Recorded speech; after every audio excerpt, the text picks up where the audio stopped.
Ashamaar kafuun daawwattootaa fi hordoftoota maatii Muhaa Miidiyaa akkam jirtan nagaan keenya kan jaalalaa onneerraa madde bakkuma jirtanitti isinaa ga'u jenna daawwattootaa fi hordoftoota maatii Muhaa Miidiyaadha.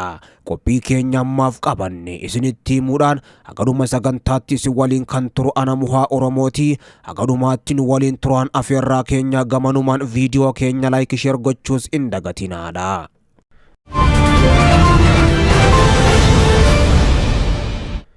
Geemiin Shimallis Abdiisaa fi Abiyyi Ahmad waliin ta'uudhaan paartiilee siyaasaa Oromoo fi hidhattoota Oromiyaa irratti hojjechuudhaaf turan warri soddaa Abiyyi Ahmad jarattiin cundhuura Oromiyaa taphicha nyaachuudhaan qe'ee Abbishee Garbaa Jaardagaa Jaartee fi Aliipoo keessatti ibiddi isaan qabsiisan lubbuu namootaa qofa kan galaafate otoo hin taane qabeenya uummata Oromoo hedduus barbadeessee warra humna shiftaa finxaaleeyyii Amaaraa qindeessee qabsaa'ota Oromoo maqaa xureessuudhaaf dhama'aa tures warra ceeraa kan barabaraan salphina yaadatamu gochuudhaan otoo hin darbin diinni fi barriinis waliin ta'uudhaan yeroo bariin dhiyaattetti amma dukkanti hammaattee Oromootaas ija jaamsitee jirti.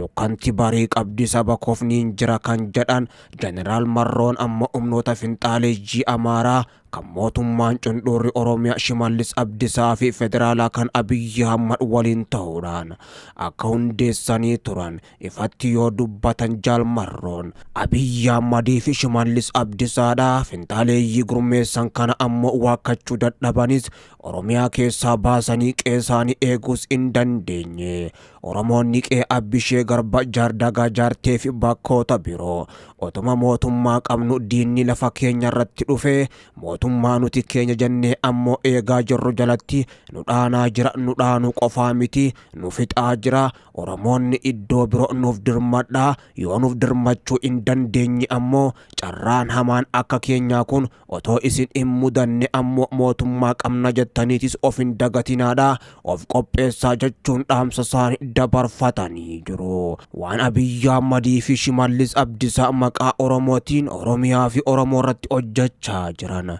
gizeen dubbannu ni dhuftiin ammoo jechaa fi arraata manguddoota Oromooti. Oromiyaan haleellaa qilleensarraa qofaan shororkaawaa fi dhiigaa kan jirtu otoo hin taane akkuma sangaa abbaan gaafa cabse ormi ija jaamsa jedhamu gaafa Abiyyi Ahmad dirooniidhaan Oromiyaa rukutu diinninis warri kaabaa kan wal waxalaa ture ammoo Oromiyaatti fuula deeffachuun Abiyyi wajjin Oromoo fixuu qofa otoo hin taane Oromiyaa waan jedhamu dhabamsiisu qabna jechuudhaan nafxanyaan duula guddaa banuudhaan Oromiyaatti ibidda qabsiisuudhaan Oromoota jiratti gubaa qabeenya saamaa qeerraa buqqisaa lafaas hedduu isaanii fudhachaa jiru. Kuni ammoo Oromoota jiddu galeessaatiif lixa qofaatiif otoo hin taane maraaf yaaddoo hamaa ta'etis dhufaa jira.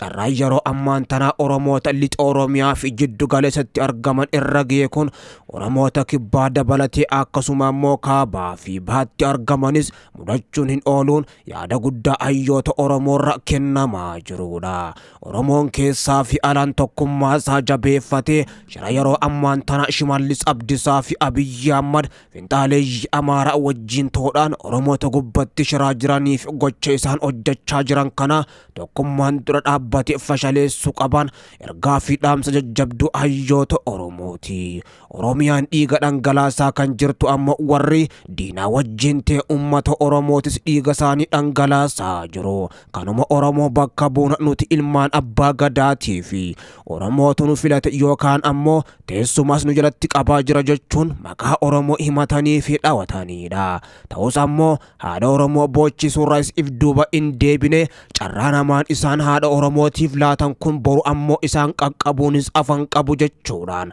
Abiyyi Ahmad dabalatee mootummaan naannoo Oromiyaa cundhuurri kan Shimallis Abdiisaatiin hoogganamus itti gaafatama jalaa hin ba'uun ammoo dubbii jajjabduu hoogganaa waraana bilisummaa Oromoo Jeneraal Marroon dubbatanidha.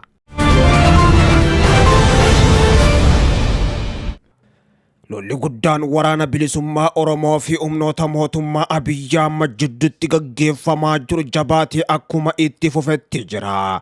Shawaa Bahaa Maqii, Jaree Adaa Bargaa Kibba Lixa Shaggar dabalatee bakkoota garagaraatti lolli jabaatee humnoota lamaan gidduutti kan itti fufe. Humni guddaan woboon loluudhaaf Jareerraa immoo gara Adaa Bargaatti miilaan imalaa ture kaleessa galgalarraa jalqabuudhaan waraana bilisummaa Oromoo woboodhaan hedduun isaanii barbadeeffamuun himamee jira. Kibba Lixa Shaggar aanaa Baachootti tarkaanfii jabaa waraanni bilisummaa Oromoo woboon humna faashistii sirna bilisiginna irratti fudhateen waraana paatroolii 4 guutumattuu barbadeessuun hedduu isaanii madeessuudhaan ajajoota waraanaa lamaas ammoo boojii akka jirutu himamee jira. Kana malees ammoo lola guddaa humna waraana bilisummaa Oromoo fi bilisiginnaa jidduutti taasifameen humna bilisiginnaadhaa konkolaataa 64 taatu gara Najjoodhaa deemaa turte. Woboon Gorii fi Najjo jidduutti ammoo waraana 300 ol marsuun eegee haleellaa meeshaa gurguddoon irratti raawwateen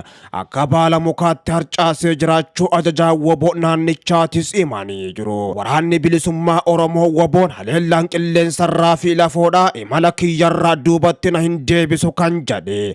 Magaalota qofa otoo hin taane bakkoota murteessoo daandii gurguddaa lixarraa gara Finfinnee geessu akkasumas naannoo Finfinneetti kan dhihaatan bakkoota murteessoo tarsiimoo lolaaf oolan qabachuudhaan humni waraana mootummaa lafoo deemu akka hin dandeenye godhee jiraachuu woboon himee jira. Kanarraa ka'uudhaan mootummaan Abiyyi Ahmad bakkoonni murteessoon waan qabamaniif yeroo ammaan tana helikoophteraan humna waraanaa akkaan baay'atee Jimma dabalatee Asoosattis buusaa akka jiru kan himamaa jiru. Waraanni bilisummaa Oromoo woboon gara lixa Oromiyaatti ammoo waraana Jimmaa fi akkasumatti Asoosaarraa imalan hedduu isaanii barbadeessee akka jiru himee jira. Waraanni bilisummaa Oromoo woboon otuma lola jabaa kana bakkoota garagaraatti gaggeessaa jiru ammoo Wallagga Bahaa aanaa Saasigaattis humni furgaatuu woboodha. Ogeessa diroonii tokkoo fi meeshaa diroonii ajaju tokko ammoo to'atee jiraachuus beeksisee jira. Waraanni bilisummaa Oromoo woboon yeroo mootummaan Abiyyi Ahmad haleellaa qilleensarraa jabeessee Oromiyaa iddoo garagaraatti raawwachaa jiru kanatti ammoo bakkoota murteessoos qabachaa jiraachuudhaa fi lolaas itti fufee akka jiru kan beeksise ammoo humnoonni mootummaa Abiyyi Ahmad kana booddee Oromiyaa keessas galuu hin danda'an kan galan ammoo nagaan hin baan Oromiyaan bakka awwaalcha diinaati jechuudhaan lola gaggeessaa jirus itti fufee akka jiru gootichi waraana bilisummaa Oromoo woboon beeksisee jira. Woboon tarkaanfii jabduu yeroo ammaan tanaa fudhachaa jiru kana mootummaa Abiyyi Ahmad akka malee kan naasise. Ajajoota waraanichaatis abdii murachiisaa waan jiru fakkaata. Ajajoonni waraana mootummaa Abiyyi Ahmad waraana kumoota hedduudhaan lakkaaman qabatanii waraana bilisummaa Oromoo loluudhaaf ammoo adda waraana adda addaatti hirmaatanis humni isaanii harka dhumachaa waan jiruuf abdii murannaa keessa akka jirantu himamaa jira. Mootummaan Abiyyi Ahmadis ajajoota waraana isaa waraanni harkaa dhume magaalaa Finfinneetti adeebi'aa jiran walitti qabuudhaan fixaa akka jirutu himamaa jira. Waraanni bilisummaa Oromoo woboonis lola guddaa jiddu galeessatti gaggeessaa jiru kanaan ajajoota waraanaa ol aanootaan harkatti galfatee akka jiru kan beeksise ammoo ajajoonni waraanaa yeroo humni isaanii laafaa dhufee fi harkaa dhumaa dhufe kanatti ammoo waraana bilisummaa Oromoottis harka laachaa jiraachuutu himamaa jira. Yeroo dhiyoottis ammoo eegamaa kan jiru akkuma TPLF kanaan dura humnoota waraana raayyaa ittisa biyyattii keessaa ajajoota ol aanootaan booji'uudhaan miidiyaa irratti mul'isaa turanitti woboonis ammoo humnoota yeroo ammaan tana booji'e kana mul'isuuf jira jechuudhaanis namoonni hedduunis yeroo ammaan tana abdiin eegaa jiru. Woboon jiddu galeessa dabalatee lixaa fi kibbarraa humnoota mootummaa Abiyyi Ahmad barbadeessaa jiraachuu kan beeksise. Waraana mootummaa nafxanyaa Abiyyi Ahmad kumoota hedduudhaan lakkaa'aman barbadeessuun bakka awwaalcha isaaniitis Oromiyaa godhee akka jiru beeksisee jira.